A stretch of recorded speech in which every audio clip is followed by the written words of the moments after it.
수행에는 크게 대승과 소승으로 나뉘는데 간략하게 설명하자면 대승은 부처가 되는 것을 이상으로 삼는 보살승이다. 부처님은 일체의 육체적 정신적인 것을 공이라고 관하면 그것이 반야바라미를 닦는 것이다. 즉 보살이 수행을 통해 제법이 공임을 아는 참다운 지혜를 얻어 열반에 이르는 일이 반야바라밀다이다. 소승은 자신의 열반만을 설할 뿐 중생을 위한 자비심을 설하지 않기 때문이며 부처님의 중도 사상을 멀리하고 상구보리만 하지 하화 중생을 하지 않는다. 자, 그럼 개운조사님의 수행 과정을 보면 꼭 그렇지만도 않다는 것을 알 수 있을 것이다. 법기 나름이지 소승, 대승의 구분은 그리 중요치 않다는 것을 잘 보여주신 분이다. 내가 인도에서 돌아온 지 몇 년이 지나서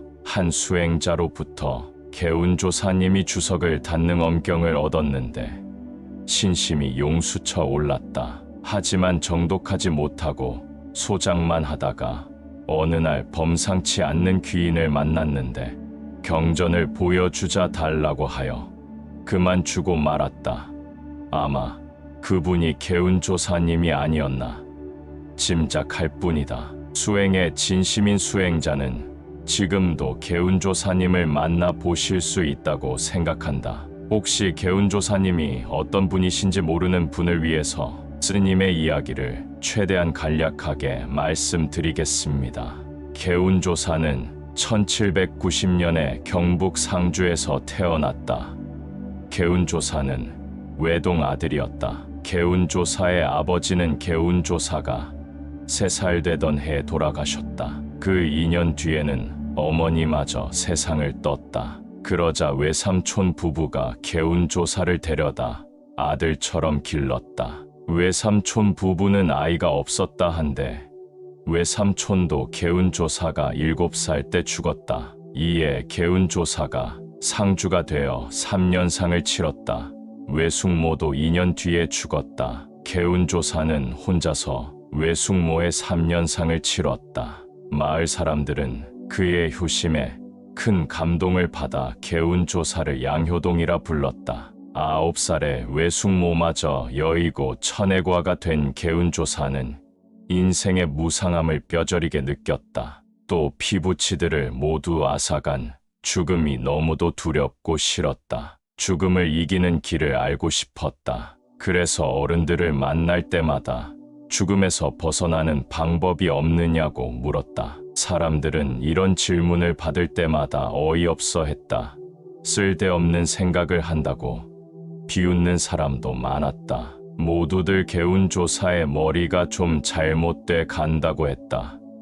그래도 개운조사는 포기하지 않았다. 낯선 사람을 만날 때마다 그 질문을 던졌다. 하루는 어느 스님을 만났는데 그 스님이 대답하기를 불법을 닦으면 죽음에서 해탈할 수 있다고 말해줬다. 스님의 대답은 개운조사한테 크나큰 광명이었다. 개운조사는 너무나 기뻐 외숙모의 첫 번째 제사를 지낸 다음 곧바로 출가했다. 이때 그의 나이 13살이었다. 개운조사가 출가하여 찾아간 절은 문경의 봉암사였다. 당시 봉암사에는 해암선사가 주석하고 있었다.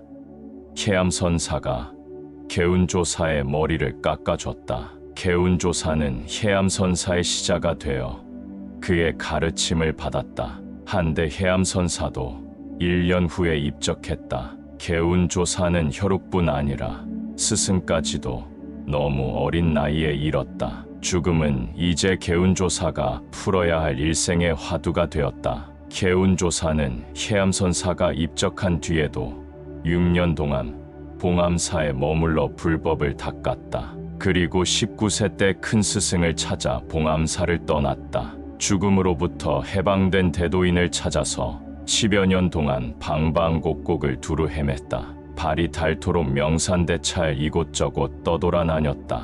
하지만 간절히 고대하는 스승은 쉽게 나타나지 않았다. 그러던 어느 날이었다. 개운조사는 쓸데없이 쇠심만 닳게 하며 둔주이 돌아다닌다는 고승의 시를 읽었다. 꼭 자기 처지를 말하는 것 같았다. 개운조사는 문득 깨달아지는 바가 있어 봉암사로 돌아왔다. 이때 그의 나이 30이었다. 본사로 돌아와서는 산내 암자인 환저감에 머물며 수행에 전념했다. 스승을 만나고 싶은 마음이 간절하여 침식까지 잊었다가 경배하는 기원이 잠시도 해이한 적이 없었는데 미색이 앞에 나타나거나 하늘음악이 귀에 들리기도 하며 맹호가 뒤따라오거나 큰 뱀이 몸을 휘감기도 하며 황금과 비단이 방에 가득하거나 도적이 문을 부수기도 하며 그 밖에 기쁘고 두렵고 믿음이 가고 의심이 가는 등의 마사들도 있으나 다 말하기 어려울 정도였다. 그러나 조금도 동심하지 않고 정직만을 고수하면서 개정을 성실하게 수련하며 온갖 환상과 싸우며 어느덧 1년을 보냈다. 하루는 웬 미치광이 거지 스님이 환저감을 찾아왔다. 그가 입은 옷은 다 떨어진 누더기였고 그의 몸은 부스럼으로 뒤덮여 있었다. 부스럼에서는 진물이 줄줄 흘렀다. 또 고약한 냄새가 진동했다. 개운조사는 이 스님을 공경히 맞아 함께 살며 잘 봉양했다. 거지 스님은 행패도 아주 심했다. 툭하면 욕설을 퍼붓고 개운조사를 마구 때렸다. 그러다가 갑자기 정색을 하고 입에 침이 마르도록 개운조사를 칭찬하기도 했다. 개운조사의 마음은 어떤 일을 당해도 고요했다. 맞아도 속상하지 않았고 칭찬을 들어도 즐겁지 않았다. 마음은 언제나 잔잔한 호수와 같았다. 거지 스님과 함께 지낸 지 한 달쯤이 지나서였다. 하루는 밤중에 거지 스님이 개운조사를 조용히 불러서 이렇게 말했다. 너는 마음을 참 잘 다스려 마음을 항복받았다고 할 수 있는데 반드시 득도할 것이다. 그동안 부처님께 어떤 기도를 바쳤느냐? 개운조사는 이 스님이 아무래도 범상치 않은 사람이다 생각하며 공손히 큰 절을 올리고 이렇게 대답했다. 참 스승을 만나 불법을 바르게 닦는 것입니다. 그러자 거짓 스님이 내가 너의 스승이 되면 어떻겠느냐고 물었다. 개운조사는 감격에 겨워서 눈물을 흘리며 그렇게 해주십사 간청했다. 거짓 스님은 개운조사를 제자로 받아들이고 희양산 중턱으로 데려갔다. 거기에는 널따란 너럭바위가 있었다. 두 사람이 바위로 올라서자 매우 기이한 이적이 일어났다. 큰 반석 위에 암자가 저절로 세워지고 음식이 제때에 마련되었다. 나는 이러함을 보고서 신심이 100배나 솟구쳤다. 스님과 상자가 삼보 앞을 향하여 공경히 예배하고서 큰 참회와 깊은 맹설을 한 다음에 말하기를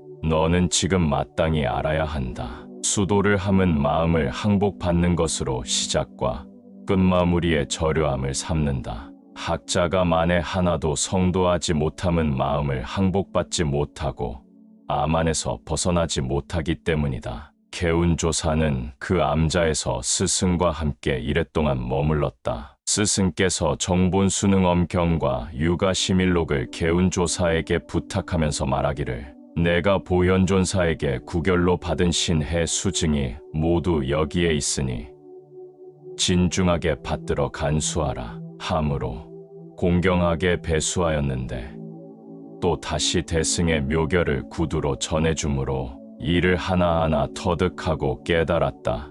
스승께서는 이랫동안 가르침을 준 후에 희양산을 떠났다. 개운조사한테 작별을 고하고는 하늘 높이 날아서 갔다. 그 순간 바위 위에 세워졌던 암자도 온데 간데 없이 사라졌다. 개운조사는 백년암으로 내려와서 스승의 가르침에 따라 용맹정진했다. 백년암에서 수행한 지 100일 만에 수다원과를 얻었다. 불가에서는 수다원과를 얻어야 비로소 성자들의 세계에 입문한 것으로 친다. 수다원 다음의 경지는 사다함이고 그 다음은 아나함, 아나함 다음 경지가 아라한이다. 아라한 위는 보살과 부처다 수다원과를 얻으면 입에 단침이 괜다. 몸에 지닌 병이 저절로 낫는다.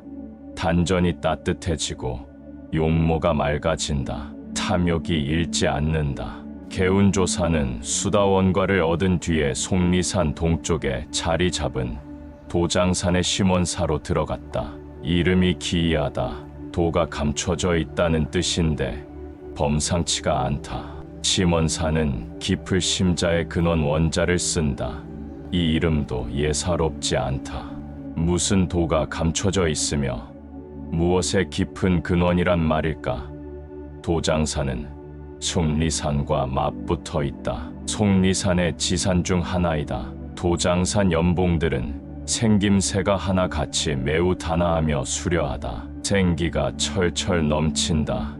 그 봉우리들에 둘러싸여 심원사가 오롯이 자리를 잡고 앉아 있다. 개운조사는 도장산에서 51살 되던 해까지 머물렀다. 정진을 계속하여 여기서 사다암과와 아나암과를 얻었다. 유가 수련증엄 34다암과 아나암의 경지에 대해서 이렇게 설명했다. 사다암과를 얻으면 기운이 충만하여 몸이 나는 듯 가벼워진다. 눈에서는 번개 같은 광채가 뿜어 나온다. 시력이 아주 좋아져서 100걸음 밖에 있는 머리카락도 볼 수 있다. 또 흉터와 주름살이 저절로 없어진다. 음식을 안 먹어도 배가 부르다. 며칠씩 굶어도 힘이 넘친다. 아나암과를 얻으면 붉은 피가 하얀 기름으로 바뀐다. 노인네는 도로 젊어진다. 하얀 백발이 검게 변하며 빠졌던 이도 다시 난다. 또 손을 대지 않고도 다른 사람의 병을 고친다. 입김으로 수은을 말릴 수도 있다. 추위나 더위를 전혀 안 탄다. 맨손으로 바위에다 글씨를 새길 수 있다. 자태는 옥으로 다듬어 놓은 나무와 같이 아름다워진다.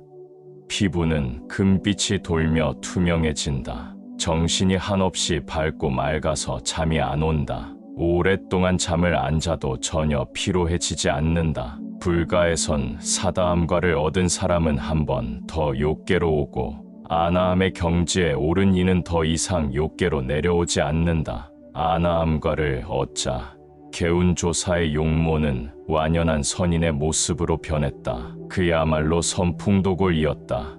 그리고 개운조사의 주변에서는 신비로운 이적이 자주 일어났다. 이 소문이 도장산 밖으로 조금씩 펴져 나갔다. 많은 사람들이 개운조사를 만나기 위해 도장산을 찾아왔다. 개운조사는 조용히 정진할 수가 없었다. 그래서 51살이 되던 해에 지리산으로 떠날 결심을 했다. 개운조사는 지리산으로 가기 전에 능엄경에 주석을 달았다. 간략하게 자신의 자서전도 썼다.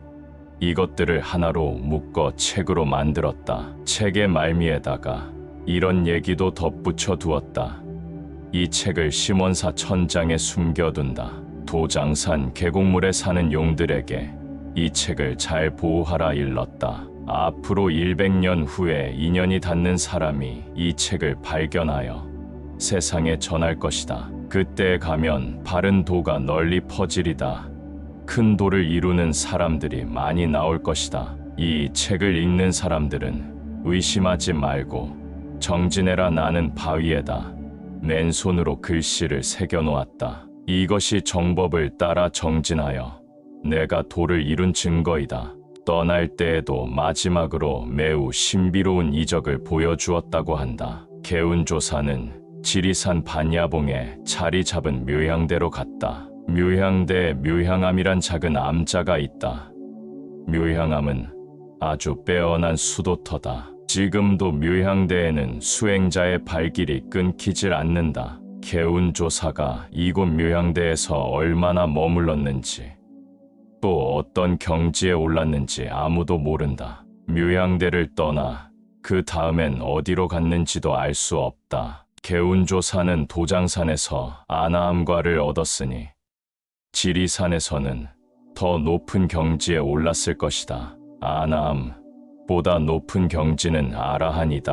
아라한은 불사불멸의 존재다. 성가에서 보면 선인이다. 유가 수련증엄설은 아라한에 관해서 이렇게 설명한다. 아라한이 되면 티 하나 없이 맑고 드높아져서 하늘과 일치한다. 마음은 항상 화엄국에서 논인다.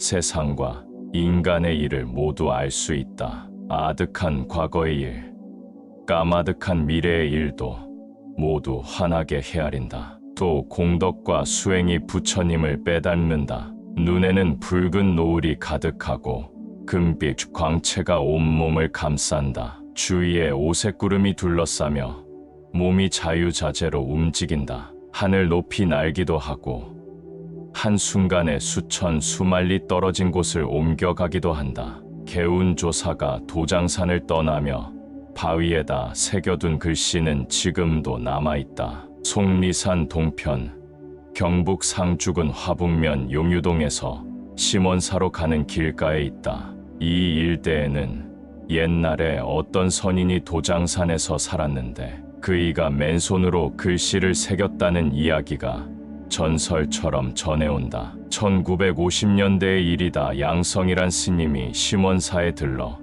잠시 머물게 되었다. 심원사에 온 지 며칠 지나 양성 스님은 아주 묘한 체험을 하게 되었다. 밤이 깊어 잠을 자려고 누웠는데 갑자기 이상한 환상이 보이는 것이었다. 환상은 점차 뚜렷해졌다.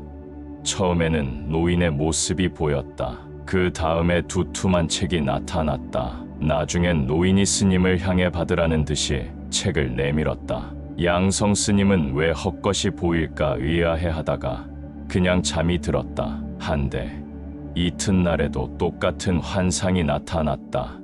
양성 스님은 아무래도 심상치 않은 일이라 생각했다. 천장에 뭔가 있는 것 같았다. 그래서 하루는 용기를 내어 천장을 열어보았다. 천장 속엔 개운조사가 주석을 닫는 엄경이 있었다. 내가 떠난 뒤 100년 후에 인연 닿는 사람이 이 책을 발견하리라고 한 개운조사의 예언이 이루어진 것이다.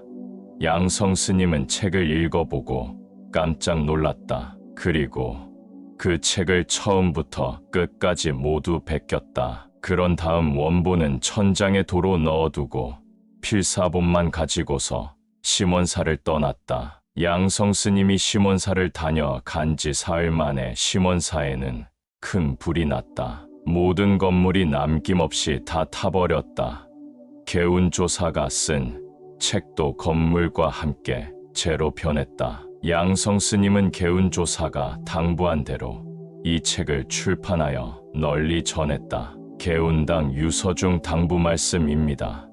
후세의 사람은 마땅히 알아야 한다. 산중에 무엇이 있던가 고개 위에 흰 구름이 많아라. 다만 스스로 기뻐는 할지언정 그대에게 가져다 줄 수는 없는 것이니 각기 스스로 깨달아서 각기 스스로 기뻐하라. 내가 스승을 만나 법문을 듣고서 수능 엄삼매의 실천 공적을 수련한 것을 대강 보여주어 인연이 있는 사람으로 하여금 믿고 수행하게 하고자 한다. 어째서 마음을 항복받는 것이 수도의 저료함이 되는가 하면 성품이 움직이면 마음인데 그 이름이 마의 심이고 마음이 안정하면 성품인데 그 이름이 성품성이다. 그래서 성품을 따르는 자는 성인이 되고 마음을 따르는 자는 마가 되는데 마와 성은 두 종류가 아니라 자신이 지은 것을 자신이 도로 받는 것이다.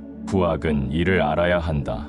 마음을 항복받은 다음에라야 수도할 수 있는 것이다. 비유하면 소가 물을 마시면 젖이 되고 뱀이 물을 마시면 독이 되는 것처럼 사람이 마음을 항복받으면 도기가 되고 마음을 항복받지 못하면 도기가 못 된다. 그래서 금강경에서 불타가 마음 항복받는 것을 먼저 제시한 것이다. 인연이 있는 사람이 이 경을 읽고 불법을 깨달아서 전일하게 정진하면 보리를 이룰 수 있을 것이니 이는 내가 고심하여 스승을 구하고 도를 깨달은 본원이다. 51세가 되는 경자년 8월 3경일에 자신의 생각을 기록하여 뒤에다 덧붙인다.